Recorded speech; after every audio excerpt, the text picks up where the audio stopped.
लोकसभा चुनाव के नतीजे आ चुके हैं और नतीजों को देखने के बाद ये साफ हो गया है कि भाजपा के 400 पार के नारे की इंडिया गठबंधन ने हवा निकाल दी है। यूपी से लेकर बंगाल तक भाजपा को काफी बड़े झटके लगे हैं, लेकिन मध्य प्रदेश की 29 सीटें भाजपा की झोली में आकर गिरी हैं और यहीं से देश में 3 रिकॉर्ड भी बने हैं। भाजपा के कैंडिडेट और इंदौर के सिटिंग एमपी शंकर लालवानी ने भारत की अब तक की लोकसभा चुनावों की सबसे बड़ी जीत दर्ज की है। दूसरा रिकॉर्ड ये है कि शंकर लालवानी को देश में सबसे ज्यादा वोट मिले हैं, लेकिन तीसरा जो रिकॉर्ड है वो चुनाव की लोकतांत्रिक प्रक्रिया पर एक सवालिया निशान लगाता है, क्योंकि इंदौर में 2 लाख से ज्यादा लोगों ने नोटा का बटन दबाया है।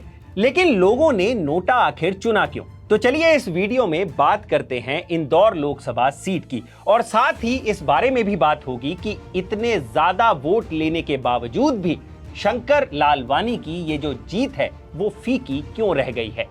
सबसे पहले 3 रिकॉर्ड जान लीजिए। शंकर लालवानी को 12,26,751 वोट मिले हैं और ये देश में किसी लोकसभा कैंडिडेट को मिलने वाले सबसे ज्यादा वोट हैं। दूसरा, शंकर लालवानी ने ये चुनाव 10,08,077 वोटों से जीता है, जो अब तक के सभी लोकसभा चुनावों में से सबसे बड़ी जीत का अंतर है। इससे पहले ये रिकॉर्ड भाजपा के CR पाटिल के नाम था, जिन्होंने गुजरात की नवसार सीट से 6,90,000 वोटों से 2019 में चुनाव जीता था। तीसरा रिकॉर्ड जो सुनने में इतना अच्छा ना लगे लेकिन सच है, इस बार इंदौर सीट पर 2,18,674 वोटर्स ने नोटा का बटन दबाया है। इससे पहले 2019 के लोकसभा चुनाव में बिहार की गोपालगंज सीट के नाम ये रिकॉर्ड था, जहां नोटा को 51,600 वोट मिले थे। लेकिन जो लोग राजनीति को समझते हैं उनके लिए शंकर लालवानी की इतनी बड़ी जीत भी बेमानी हो गई है, क्योंकि इस सीट पर शंकर लालवानी को 12 लाख से ज्यादा वोट मिले,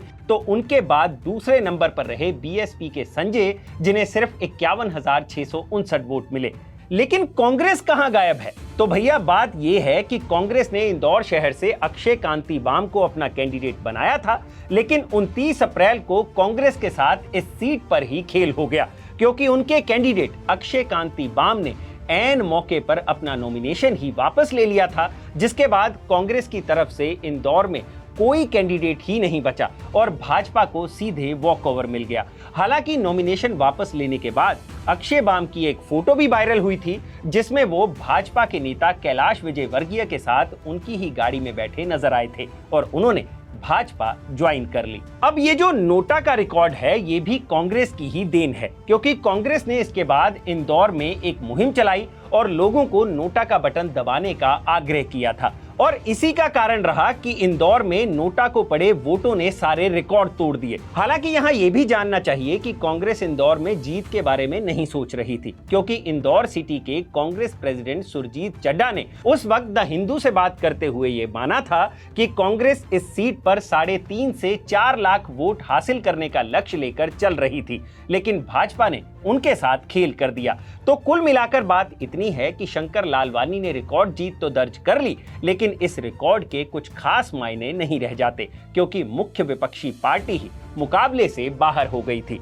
तो ये है इंदौर सीट का पूरा विश्लेषण। अगर आपको ये वीडियो पसंद आया हो तो इसे लाइक और शेयर जरूर करें, और चुनावों से भरी चुनावों की ऐसी ही और कवरेज देखने के लिए सब्सक्राइब करें हमारा चैनल अनकट। शुक्रिया।